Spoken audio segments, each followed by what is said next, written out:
सौंदर्यं निजरद्गतं प्रकटितं श्रीगूढभावात्मकं पुनरूपंश्च पुनर्दस्तसगतं स्वामी विशत्स्वप्रिय संश्लिष्टावुभयोर्भवोरसमासि कृष्णसाक्षिकं रूपं तत्त्रितयात्मकं परमेध्येयं सदा वल्लभम्।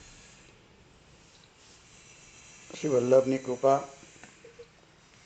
અને ભગવદીઓના આગ્રહ અને વિનંતી આપણે ગયા ગુરુવારથી મહાપ્રભુજી રચિત 16 ગ્રંથ પૈકી નવરત્ન ગ્રંથના સત્સંગ ભગવત કૃપાથી જે કંઈ થાય તે કરવાનું આપણે ચાલુ કર્યું.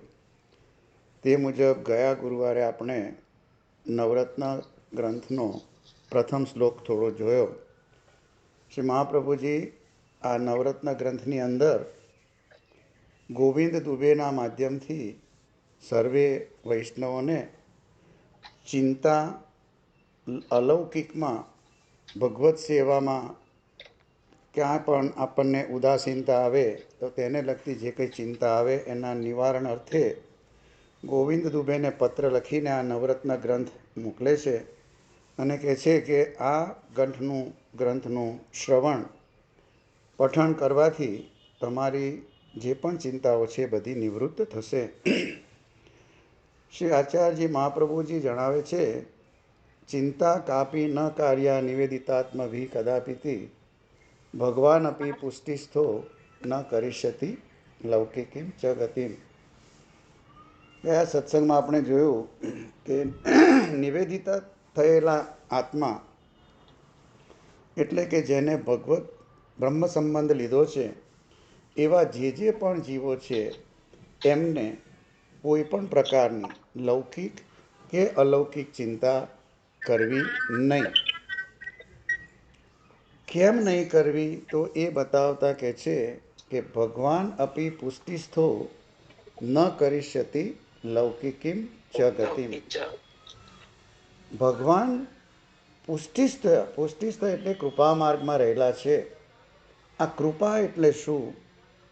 ભગવાનની ભક્ત તરફ જે કૃપા છે એને પુષ્ટિ કહેવાય. પુષ્ટિનો અર્થ અહીંયા આપણે કૃપા લઈએ પણ એ કઈ રીતે તો કે ભાઈ ભગવાનની ભક્ત તરફની જે પણ કૃપા છે એને પુષ્ટિ કહેવાય. અને એ કૃપા પામી અને જીવ જ્યારે કૃષ્ણ તરફ એટલે કે ઠાકોરજી તરફ સ્નેહપૂર્વક જે ક્રિયા કરે, સેવા કરે એને ભક્તિ કહેવાય. અને એ રીતે પરસ્પર ભગવાનની ભક્ત તરફની કૃપા અને ભક્તનો ભગવાન તરફનો સ્નેહ, આ બે જ્યારે એકત્ર થાય ત્યારે એને પુષ્ટિ ભક્તિ કહેવાય છે. એટલે આપણો માર્ગ આપણે પુષ્ટિ માર્ગ કહીએ એ કરતાં આપણો માર્ગ આપણે શું કહીએ છીએ? પુષ્ટિ ભક્તિ માર્ગ છે. આપણો માર્ગ પુષ્ટિ ભક્તિ માર્ગ છે. અને પુષ્ટિ ભક્તિ માર્ગ એટલે કે પરસ્પર. કુંભનદાસ એમના કીર્તનમાં પણ એવું જ કહે છે કે પરસ્પર જ્યારે કંઈ થાય ત્યારે જ ખરી વાત તો બને. એટલે કે ફક્ત આપણે ભગવાન તરફ ભગવાનની સેવા કરીએ પણ સામેથી ભગવાનનો પણ એટલો જ પ્રતિભાવ આવે તો એ પરસ્પર થાય તો જ એમ કે તબી જીએ મેં કછું બને, એમ કહે છે કુંભનદાસ. એટલે એ ક્યારે બને કે જ્યારે પરસ્પર ભગવાન અને ભક્ત બંને એકબીજા સાથે ઓતપ્રોત થઈ ગયા હોય ત્યારે. નારદજી પણ પાંચરાત્રમાં એ જ વસ્તુ કહે છે કે મહાત્મ જ્ઞાન પૂર્વસ્તુ સર્વતોધિક સુદૃઢ સ્નેહ એ ભક્તિ. તો અહીં આગળ આપણો ભગવાન પ્રત્યે સર્વતોધિક અને સુદૃઢ એ સ્નેહ હોવો જોઈએ. આપણા ભગવાન પુષ્ટિસ્થ છે, કૃપા માર્ગમાં જ છે અને કૃપા જ જેનો સ્વભાવ છે એ કૃપા જ કરશે, અન્ય કરે નહીં. કારણ કે આપણે આગળ જોયું હતું કે જેની પાસે જે હોય તે આપે. બીજા કોઈનો મોબાઈલ ચાલુ છે, જરા મ્યુટ કરવા વિનંતી.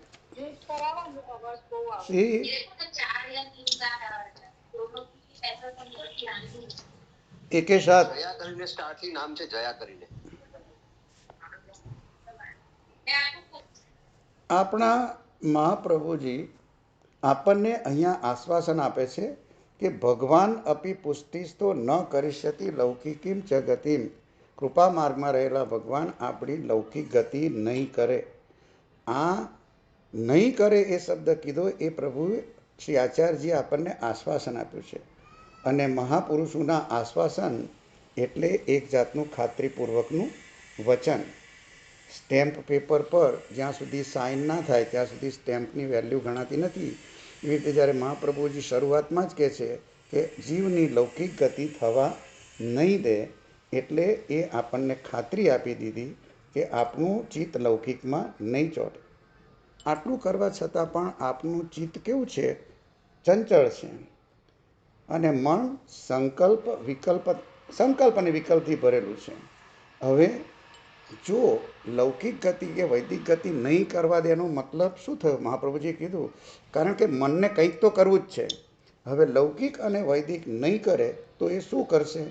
તો પછી મહાપ્રભુજી કહે છે કે લૌકિકત્વમ વૈદિકત્વમ કાપટ્યાત્યેષુ નાન્યથા વૈષ્ણવત્વમ હિ સહજમ તત્વન્યત્ર વિપર્યય.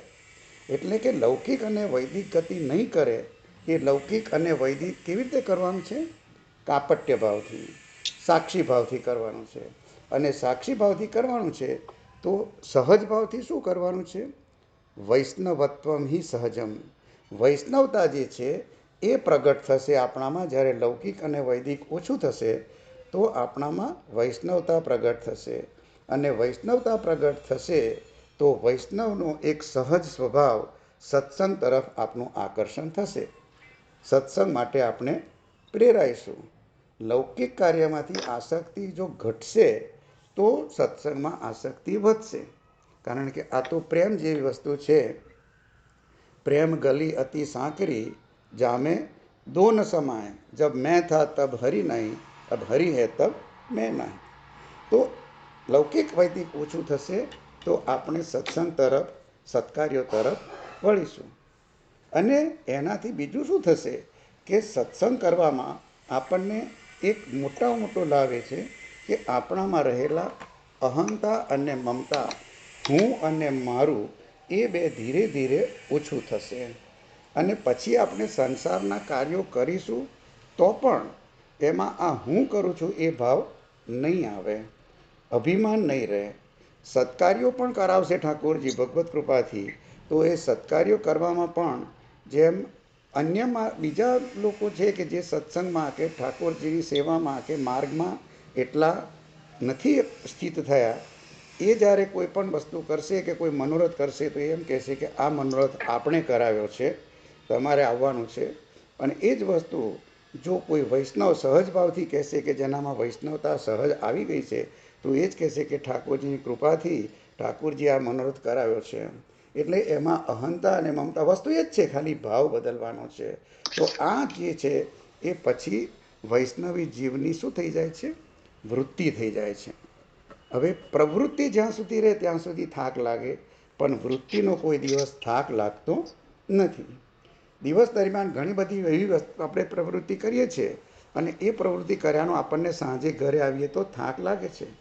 પરંતુ જન્મ્યા ત્યારથી આપણે શ્વાસ લઈએ છીએ એનો આપણને ક્યારેય થાક છે? ના. ક્યારેય આપણને અહેસાસ પણ થાય છે? ના. એક સહજતાથી જેમ શ્વાસોચ્છ્વાસ લેવાય કરે છે અને શ્વાસ જેમ સહજ છે, એ શ્વાસ ના લઈએ તો અકળામણ થાય છે, એ શ્વાસ ના લઈએ તો બેચેની થાય છે. બસ એવી જ રીતે વૈષ્ણવનામાં સત્સંગ ના કર્યાની બેચેની થવી જોઈએ, ભગવત સ્મરણ ભગવત સેવા ન કર્યાની અકળામણ થવી જોઈએ. અને એ પણ મહાપ્રભુજી તો કહે છે કે એ ચિંતા પણ તમારે કરવાની જરૂર નથી. કારણ કે યમે વૈશ્ય વૃણુતે તે ન લભ્ય. જેનું હું વર્ણ કરીશ એની કોઈ દિવસ પછી એમાં બીજી ગતિ નહીં થઈ જાય. તો આ વસ્તુ જે છે તેના લીધે જ આપણને ખબર પડે કે ભગવાન કૃપા માર્ગમાં છે અને આપણે લૌકિક ગતિ કરવાના નથી. મન છે, આપણે કહીએ છીએ કે જે પણ ચિંતા થાય છે એ મનમાં થાય છે. તો આપણે મનને એવો ખોરાક કેમ ના આપીએ કે જેના કરીને પછી અંદર ચિંતાને સ્થાન જ ના આવે. આપણામાં કીર્તન છે એ કીર્તનમાં એવું કહે છે કે યાહી મેં જમુના યાહી મેં ગોવર્ધન યાહી મેં વ્રજમંડલો સબન તેસી વલ્લભ નામ બોલો. મનની અંદર જો આ વસ્તુ રહે, આપણે મારા ઘટમાં બિરાજતા શ્રી નાથજી ગાઈએ છીએ, એમાં પણ કેટલું સુંદર કીધું છે કે મનમાં ગોકુળિયું ને મનમાં વૃંદાવન મનમાં યમુનાજીનો આરો વલ્લભ પ્રભુ છેટો નથી રે. એટલે મનમાં જ ગોકુળ, મનમાં જ વૃંદાવન, મનમાં જ યમુનાજીનો, આ બધી વસ્તુ જો મનમાં હોય તો પછી મનમાં બીજા ઇતર વિચારો આવે નહીં. અને ઇતર વિચારો ના આવે તો પછી આપણું મન એ તરફ બીજી તરફ જાય નહીં. હવે આ જ વસ્તુ કહેતા જો ગોપીજનો જે છે, ગોપીજનોએ શું કર્યું છે? પુષ્ટિ માર્ગમાં જ છે. ગોપીજનોને તો આપણામાં શું કીધું છે? ગુરુ કયા છે. ગોપીનામ ગુરવો પ્રોક્ત, ગોપીઓને ગુરુ કયા છે. તો આ ગુરુ કયા છે એનું કારણ શું છે? ગોપીઓએ ક્યારેય સેવા પધરાવી નથી. ગોપીઓએ સેવા પધરાવી નથી, પરંતુ ગોપીઓએ કૃષ્ણને પોતાના જીવનના શ્વાસોશ્વાસમાં વણી લીધા છે. અને વણી લીધા છે એટલે જ્યારથી સવારમાં ગોપીઓ ઉઠે ત્યારથી જ લઈને ગોપીજનોના મનમાં કૃષ્ણ જ હોય છે. નિત્ય પેલું ચિંતનનું ધોળ કે શાનું છે, એમાં એ વસ્તુ આવે છે ને, પ્રાત સમે ઉઠ કે વ્રજબાલા ગાવત મંગલ ગીત રસાલા કર શ્રૃંગાર મથનિયા ધોવે અપનો અપનો દયો બલોવે. તો પોતાના દરેક કાર્યો કરતાં કરતાં પણ ગોપીજનો સવારમાં ઉઠે ત્યાંથી જ કૃષ્ણને પોતાના જીવનની દરેકે દરેક ક્રિયામાં વણી લે છે. હવે આવી રીતે જે થયેલા ગોપીજનો કે જે છે વૈષ્ણવો ભગવદીઓ જે પણ હોય, તો જેની ક્રિયા જ કૃષ્ણથી શરૂઆત થાય અને સાંજે જેની ક્રિયા જ કૃષ્ણથી પૂરી થાય, એવા જેટલા જીવો છે, જીવોનો કહે છે ભગવાન અપી પુષ્ટિસ્તો ન કરીષ્યતિ લૌકિકીમ જગતિ. શ્રી મહાપ્રભુજી બીજા શ્લોકની અંદર એમાં કહે છે કે નિવેદનમ તું સ્મર્તવ્યમ સર્વથા તાદૃશે જનૈ સર્વેશ્વર સર્વાત્મા નિજેચ્છાત કરીષ્ય. અગાઉના શ્લોકમાં આપણે જે જોયું કે નિવેદિત થયેલા આત્મા કે જેને ચિંતા કરવાની કોઈ કારણ નથી, તો આ નિવેદિત થયેલા જીવો એટલે કે નિવેદન, જેને નિવેદન કર્યું છે, એ નિવેદન એટલે શું? નિવેદન કોનું કરવાનું? સ્મરણ કરવું તો કેવી રીતે કરવાનું? કોની સાથે કરવાનું? કોના માટે કરવાનું? જેનું નિવેદન કરીએ છીએ એ કેવા છે? એ શું કહે છે? આ બધી વસ્તુ જો આપણે સમજીએ તો પછી એ શબ્દને અને સમજીને પછી જે કંઈ કરીએ, જો વસ્તુ તો એક જ છે, તમે આપણે સમજીએ કે ના સમજીએ, એ જે કરવાનું છે તે થવાનું જ છે. ફાર્માસિસ્ટને ત્યાં આપણે દવા લેવા જઈએ અને દવા લેવા જઈએ ને આપણે કહીએ કે ભાઈ આ તાવની ગોળી છે તે મને આપો. હવે જે અજાણો 6 ચોપડી પાસ છે તે લઈને જશે અને ગોળી લેશે, તેને પણ દવા એટલી જ અસર કરવાની છે. અને જે એના માટે એની અંદરનો ડિટેલ સ્ટડી કરીને એની અંદરના કયા કયા એની અંદર જે ઇન્ગ્રેડિયન્ટ્સ છે એ બધું જોઈને કરશે, એને પણ દવા તો જ અસર કરવાની છે. એટલે અસર તો એ જ કરવાની છે, પરંતુ જેટલું મહાત્મ્ય જ્ઞાન થોડું ઘણું પણ આપણને ખ્યાલ હોય તો એનાથી જે રુચિ જે છે, જે ભાવ છે એ ભાવની વૃદ્ધિ વધારે થાય. હવે આ નિવેદન એટલે શું? તો નિવેદન એટલે હું પ્રભુનો છું એવું અનુસંધાન. જ્યારે જ્યારે આપણને એવું થાય કે હું પ્રભુનો છું, આપણે નિવેદન ગદ્ય મંત્ર કરીએ છીએ, એ ગદ્ય મંત્રમાં આપણે બધું જ બોલીએ છીએ અને છેલ્લે આપણે શું કહીએ છીએ? હું દાસ છું, હે કૃષ્ણ હું તમારો છું. આ હું તમારો છું એ જે કહ્યું એ શું થયું? આપણું હું પ્રભુનો છું એવું અનુસંધાન થયું. અને એ અનુસંધાન થયું એ આપણે નિવેદન કર્યું. આ નિવેદન જે કર્યું એ નિવેદન છે, એ દાન નથી. એ શું છે?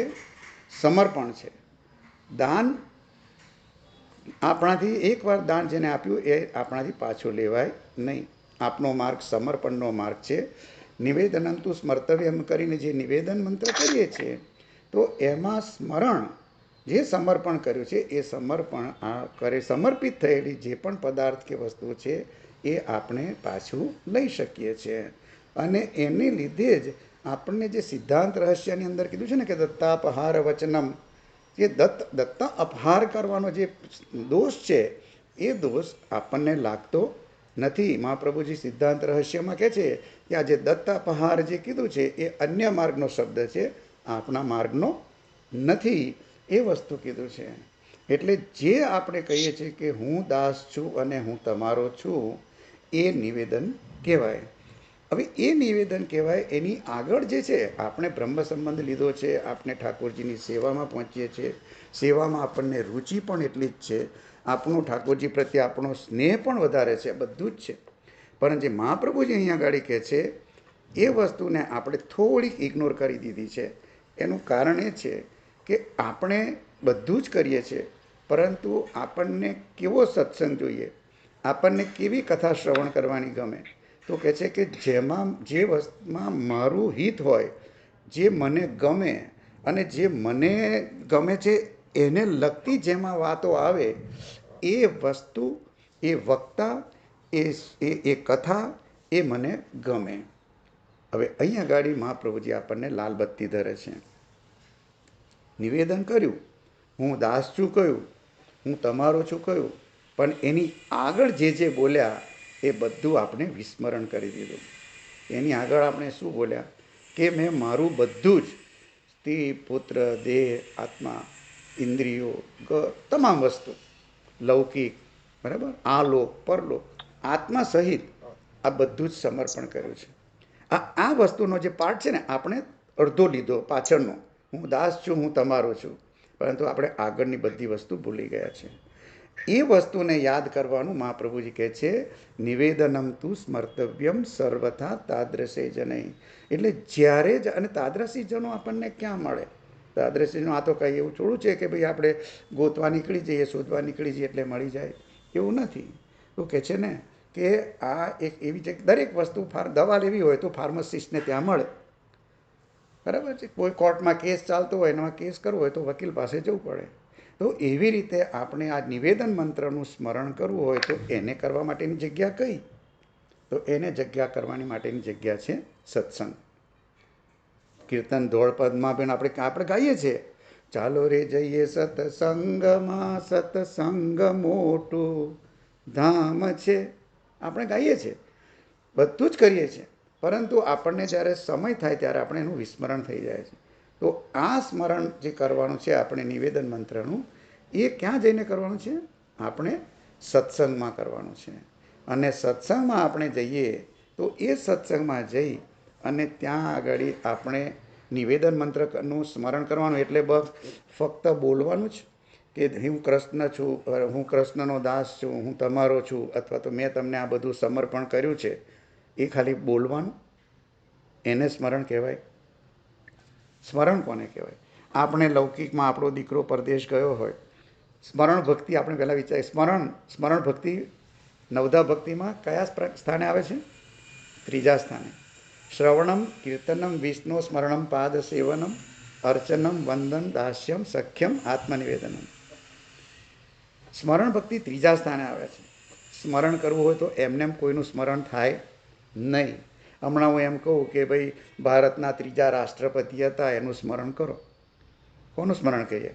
ત્રીજા રાષ્ટ્રપતિ કોણ છે એ જ આપણને ખબર નથી, તો એનું સ્મરણ શું કરવાનું?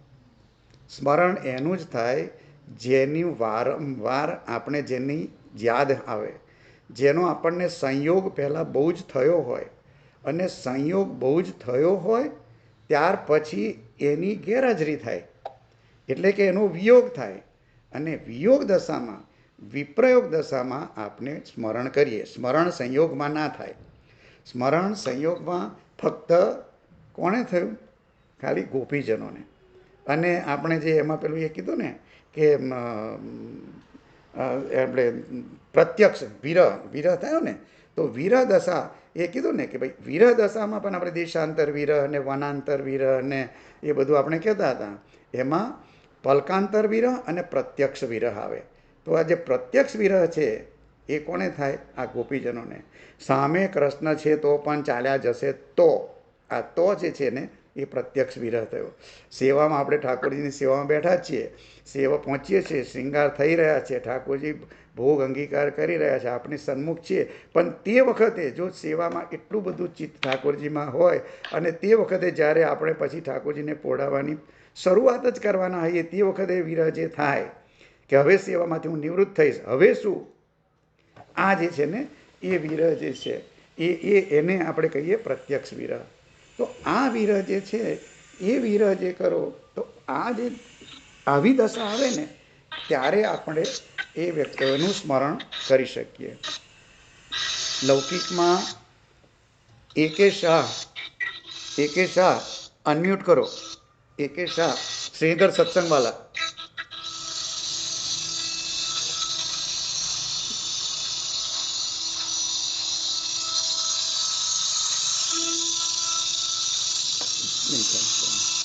તો સત્સંગ જે છે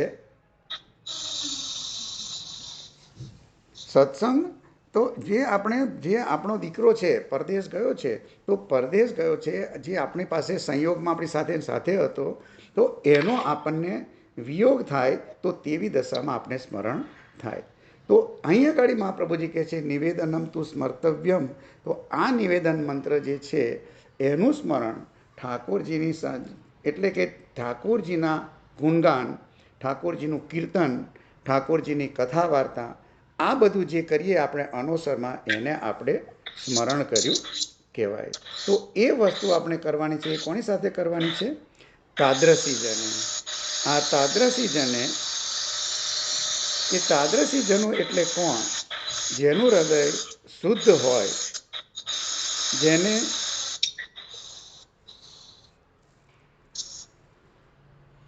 શોભનાબેન કે સુભાષભાઈ તમે એકે શાહને પર્સનલી ફોન કરીને કહો કે મ્યુટ કરી દે, નહીતર આઉટ થઈ જાય. નિવેદન તો આ તાદ્રસીજનો નિવેદન જે છે તાદ્રસીજનો સાથે કરવાનું. તો તાદ્રસી એટલે કોણ? તો કે છે કે તાદ્રસી તેના જેવા. તેના જેવા એટલે કોના જેવા? ભગવાનના જેવા. ભગવાનના જેવા એટલે કે ભગવાનના જેવા એટલે રૂપ ભગવાનના જેવું એવું નહીં, પણ એવા ભગવદીઓ કે જેને એક એવી અવસ્થા છે કે જેને ભગવાન સિવાય બીજું કંઈ અંદર દેખાતું નથી, તો એમાં ભગવાન પોતે કૃપા કરી અને એવા વૈષ્ણવો ઉપર એના જે ગુણ જે છે, જે સદગુણ કહીએ, ઐશ્વર્ય, વીર્ય, યશ, શ્રી, જ્ઞાન, વૈરાગ્ય, આ ગુણનું સ્થાપન એવામાં કરે એટલે એ એમના જેવા જ દેખાય. અને એ જે બોલે એ જેમ ઠાકોરજી જેમ બોલે અને તથાસ્તુ કે એને વચન સિદ્ધ થાય, એવી જ રીતે આવા ભગવદીઓ જે છે તેમના પણ વચન સિદ્ધ થાય છે. 252-84 વૈષ્ણવો કેટલાય પ્રસંગો આપણને મળે છે.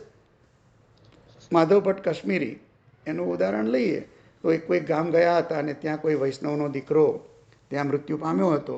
વિનંતી કરી અને મહાપ્રભુજીનું ઠાકોરજીનું સ્મરણ કરી અને જલ છાંટ્યું ને દીકરો જીવતો થઈ ગયો. તો આ ગુણ જે છે, જે ઠાકોરજીનો ગુણ છે, તે જ ભગવદીઓમાં પણ ગુણ આવે છે. એવા તો અનેક એવા દ્રષ્ટાંતો જે છે. તો એ દ્રષ્ટાંતો જે છે એ દ્રષ્ટાંતથી આપણને ખબર પડે કે તાદ્રસી એટલે કે એમના જેવા. તો આ જે છે એવા જીવોનું હૃદય એટલું બધું શુદ્ધ હોય છે અને એમને મહાપ્રભુજીના ચરણ કમળમાં દ્રઢ વિશ્વાસ હોય છે. તો એને લીધે એ તાદ્રસી જીવો એવા છે, એવા ભગવદીઓ છે, એવા વૈષ્ણવો છે. કોણ છે આપણને ખબર નથી અને એને લીધે જ આપણે સત્સંગમાં બેસીએ છીએ. યદુનાથ બાવાશ્રી બી કહે છે કે સત્સંગમાં આપણે બેસીએ તો કોની કાણીથી ઠાકોરજી અહીંયા બિરાજી અને આ બધી કથા શ્રવણ કરે એ આપણને પણ ખબર નથી. તો એટલા માટે કરીને આપણે સત્સંગમાં જઈ અને નિવેદન મંત્રનું સ્મરણ એટલે કે ઠાકોરજીના અનુસરમાં ગુણગાન, કીર્તન, કથા શ્રવણ આ બધું કરવું જોઈએ. હવે એ બધું કરવું જોઈએ તો તેના લીધે એક વસ્તુ યાદ રાખવી પડે કે આપણને ઠાકોરજીમાં કે આપણને સ્મરણ કરવામાં કે એ બધામાં થોડુંક ચિંતા જે થાય છે કે થતું નથી, એનું કારણ એક જ છે કે આપણો એમાં ઠાકોરજી પ્રત્યે અવિશ્વાસ છે. આપણી એટલામાં એમાં શ્રદ્ધા નથી. જેટલી શ્રદ્ધા ઓછી, જેટલો વિશ્વાસ ઓછો, એટલી ચિંતા વધારે. જો એક વખત વિશ્વાસ રાખીએ ને તો પછી જો અને તો કરાય નહીં. રામાયણનો પ્રસંગ છે કે રાવણની સભામાં જ્યારે અંગદ અને બધા સૈનિકોને પકડીને ત્યાં લઈ ગયા, તો તે વખતે અંગદે ત્યાં આગળ ભરી સભામાં પગ વચ્ચે મૂકીને કીધું કે આ મારો પગ જે ઉઠાવે તો હું સીતાજીને હારી જઈશ. એની સાથેના બધા જે હતા એ બધા જ વિચારો પડી ગયા કે અંગદ આ શું બોલી ગયો. હમણાં આ બધા બળવાન જે બધા રાવણની સભામાં છે કોઈક તો એનો પગ હલાવી જ દેશે. થયું એવું કે અંગદનો પગ કોઈ હલાવી શક્યું નહીં. વલ્લભા વચનામૃતમાં કહે છે જ્યારે ના હલાવી શક્યું ત્યાર પછી બધાએ અંગદને કહ્યું કે અંગદ આવું બોલવાનું કારણ ખરું, જો પગ હલાવી ગયો હોત તો કહે છે કે એક વખત દ્રઢ વિશ્વાસ કર્યો પછી જો અને તો હોય જ નહીં. જો અને તો છે એનો મતલબ જ એ કે આપણને ઠાકોરજીમાં હજી એટલો વિશ્વાસ નથી, અને આ અવિશ્વાસને લીધે જ આપણી ચિંતા થાય છે. શ્રદ્ધા પણ એટલી જ અડગ હોય તો પછી આપણને ચિંતા રહેતી નથી. જો એકવાર આ ચિંતા ઓછી થાય, દેહ સિવાયની બધી વસ્તુઓનું આપણે સમર્પણ કરીએ છીએ. હજી આપણે સમર્પણ દેહનું તો કર્યું જ નથી. દેહ સિવાયની બધી વસ્તુનું સમર્પણ કરીએ છીએ, પણ જો દેહની પણ એકવાર મમતા અહંતા દેહમાંથી પણ આપણું એટલું જો એ છે તો છૂટી જાય, એમાંથી પણ અહંતા મમતા છૂટી જાય, તો પછી જે કાર્ય ઠાકોરજીને કરવાનું છે એ ઠાકોરજી કરશે. આપણું કાર્ય છે તે આપણે કરી લીધું, પછી એને જે કરવાનું છે તે એ કરશે. પરીક્ષામાં બેસીએ છીએ પછી આપણે જ કરીએ છીએ. પરીક્ષા આપવાની એ આપણું કાર્ય, અને પરીક્ષામાં શું કર્યું એના માર્ક આપવાનું એ એનું કાર્ય. એટલે બંને આ બધી વસ્તુ એવી છે. ગોપી ગીતમાં ગોપી ગીત ગવાય છે. એ કહે છે કે ગોપી ગીત બંને વચ્ચેનો સંવાદ છે, ઠાકોરજી ગોપીજનો વચ્ચેનો. આપણે ગોપીનું જ સાંભળી શકીએ છીએ, કારણ કે આ ટેલિફોન જેવું છે. આપણે બોલીએ તે સંભળાય, સામેવાળા બોલે તે સંભળાય નહીં. એવી જ રીતે છે. તો આ પરસ્પર છે, અને આ પરસ્પર મંત્ર જે છે એના લીધે જ કરીને આ નિવેદન જે છે એ આવા તાદ્રશીજનો સાથે આપણે કરવું જોઈએ.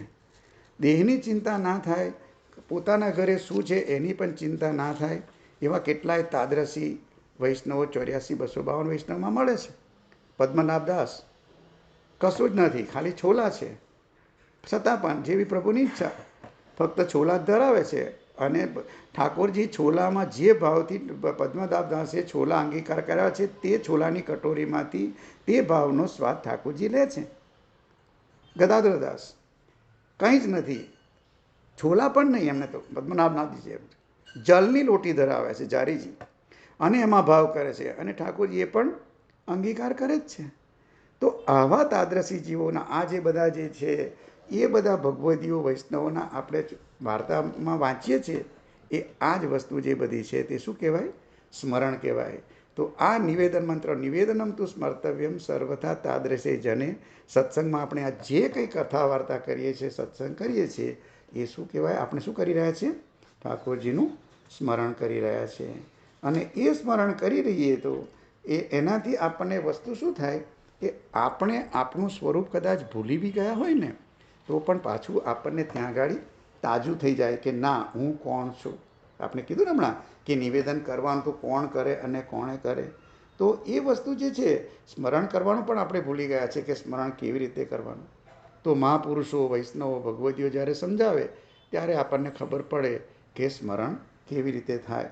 પેલું ઘેટાના બચ્ચાની વાર્તા છે ને, ઘેટામાં એક સિંહનું બચ્ચું ભળી જાય છે. ખાલી દેહ આકાર સિંહનો, પણ બધી જ ક્રિયાઓ ઘેટાના જેવી કરે છે. પણ જ્યારે ખરેખર સિંહ ત્યાં આવે છે અને એને કહે છે ત્યારે ખબર પડે છે, અને એને કહે છે કે તું તો સિંહનું બચ્ચું છું, આ બકરીના બચ્ચાના ટોળામાં ભૂલમાં ઘૂસી ગયો છો. અને પછી એને ખાતરી નથી થતી, તો કૂવાની પાળ પર લઈ જઈને એના પાણીમાં એને પ્રતિબિંબ બતાવે છે કે જો આ હું ને આ તું, આપણે સરખા છીએ. તો આ જે છે એવું જ્ઞાન આપણને કોણ કરાવે? આ જ્યારે સત્સંગમાં જઈએ અને આવી રીતે સત્સંગ થાય ત્યારે આપણને ખબર પડે કે આપણે કોણ છીએ.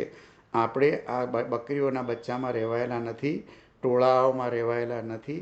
આપણે તો સિંહના બચ્ચા છે.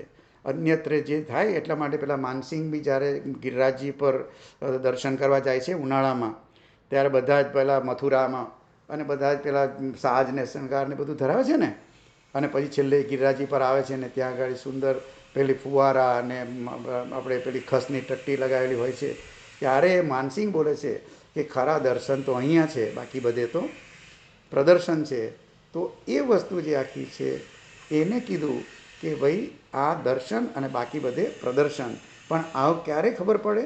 જ્યારે આવા કોઈ મહાપુરુષો હોય ત્યારે આપણને થાય કે ભાઈ આપણે કોણ છીએ. તો આપણે ત્યાં ઠાકોરજી મહાપ્રભુજીએ આ વલ્લભે કૃપા કરીને એટલો સુંદર માર્ગ આપ્યો છે કે ટોળાશાહી છોડી અને સ્વગૃહે પોતાના ઘરે બિરાજતા ઠાકોરજીની સાથે બેસી અને ઠાકોરજીની સેવા કરવાની. ગૃહે સ્થિત્વા સ્વધર્મતઃ એમ કીધું આપણને મહાપ્રભુજીએ. તો એ એટલા માટે જ કરીને કહ્યું છે કે ટોળામાં જવું, હા મંદિરમાં જવાનો પ્રકાર છે જ, પણ મંદિર એ શું છે? આપણી પાઠશાળા છે. અને એનો જે હોમવર્ક આપણે સ્કૂલમાં જઈએ તો ગણિતનો પીરિયડ હોય, મેથ્સનો, તો એ 45 મિનિટનો જ પીરિયડ હોય, પણ હોમવર્ક તો આપણે ઘરે બેસીને જ કરવું પડે છે. બસ એ જ રીતે મંદિરમાં જવાનું, મંદિરમાં ઠાકોરજીના સાજ શૃંગાર બધું જ જોવાનું, પણ એ પછી મારા ઠાકોરજીને મારા ઘરે કેવી રીતે લાડ લડાવું અને ઠાકોરજીની સેવામાં કેવી રીતે પ્રસન્ન ચિત્તે સેવામાં પહોંચવું, એ બધું જ આપણે એમાં કરવું છે. કારણ કે આમાં કેવું છે કે આપણે આપણું મન છે, આપણા વિચારો છે, આપણા ભાવ જે છે ને એ ગમે તેની આગળ કરીએ ને તો એમાં રસાભાસ થઈ જાય. અને રસાભાસ થાય એટલે કે આપણા ભાવને પણ આપણે બધે પ્રગટ કરવા ના જોઈએ. એટલા માટે વલ્લભ સાખીમાં પણ હરિરાય મહાપ્રભુજી કહે છે કે મન નગ તાકો દીજીએ જો પ્રેમ પારખી હોય, નાતર રહીએ મૌન વે કાહે જીવન ખોય. આપણું મનમાં આપણા વિચારો છે એ ફક્ત ને ફક્ત એક સરખા પ્રેમ પારખવાવાળા હોય એવા હોય તેમની સાથે જ કરાય, નહીતર અન્ય જગ્યાએ મૌન રહેવું સારું, વાદ વિવાદમાં ક્યારેય ઉતરવું નહીં. એટલા માટે એમાં પણ આપણે વલ્લભ પણ એમના વચનામૃતમાં કહે છે કે મન મિલે ઈષ્ટ મિલે, મિલે ભજન રસ રીત, તાહી કે સંગ કીજીએ ખાન પાન ઓર પ્રીત. જ્યાં આપણા ઠાકોરજીના જે સેવામાં પહોંચતા હોય એવા વૈષ્ણવો મળે, આ જેની સાથે સત્સંગ કરવામાં પણ પ્રીતિ આનંદ આવે, આપણા મન એકબીજા સાથે મળી ગયા હોય, બસ આવા વૈષ્ણવો ભગવદીઓ સાથે જ ખાન પાનનો વ્યવહાર પ્રીત રાખવી, બાકીના બધા સાથે રાખવી, પણ કેવી રીતે? સાક્ષીવત. આગળ મહાપ્રભુજી કીધું ને, લૌકિકમ વૈદિકત્વમ પ્રાપી કાપટ્યા તેસુ નાન્યથા. આ બધું કપટ ભાવથી કરવાનું, સંસારમાં રહેવાનું છે એટલે બધું જ કરવું પડે. ક્યાંય કોઈને આપણા થકી ખોટું ના લાગવું જોઈએ અને આપણો માર્ગ પણ ભોગવવા એવું કરવું જોઈએ નહીં. વિશેષ ભાવ આપણે ફરીના સત્સંગમાં જોઈશું. શ્રી વલ્લભાધીશ કી જય.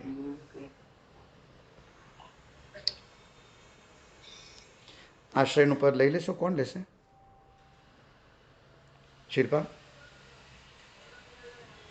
આશ્રયનું પદ શિલ્પા બાન છે. યોગેશભાઈ લઈ લો. દ્રઢહીન ચરણ કેરો ભરોસો, દ્રઢહીન ચરણ કેરો, શ્રી વલ્લભનક ચંદ્ર છટાબિન સબ જગ માજ અંધેરો, साधन और नहीं आकली में जासु होत निवेरो, सुर कहा कहे द्विविध आदरो, सुर कहा कहे द्विविध आदरो, बिना मूल को चेरो भरोસો, દ્રઢહીન ચરણ કેરો, દ્રઢહીન ચરણ કેરો ભરોસો, દ્રઢહીન ચરણ કેરો. શ્રી વલ્લભાધીશ. જય શ્રી કૃષ્ણ. જય શ્રી કૃષ્ણ. સર્વે વૈષ્ણવોને જય શ્રી કૃષ્ણ. જય શ્રી કૃષ્ણ. સર્વે વૈષ્ણવને જય શ્રી કૃષ્ણ. જય શ્રી કૃષ્ણ. જય શ્રી કૃષ્ણ.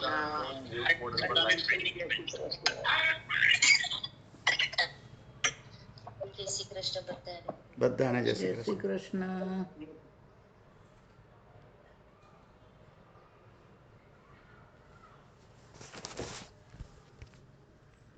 કૃષ્ણ.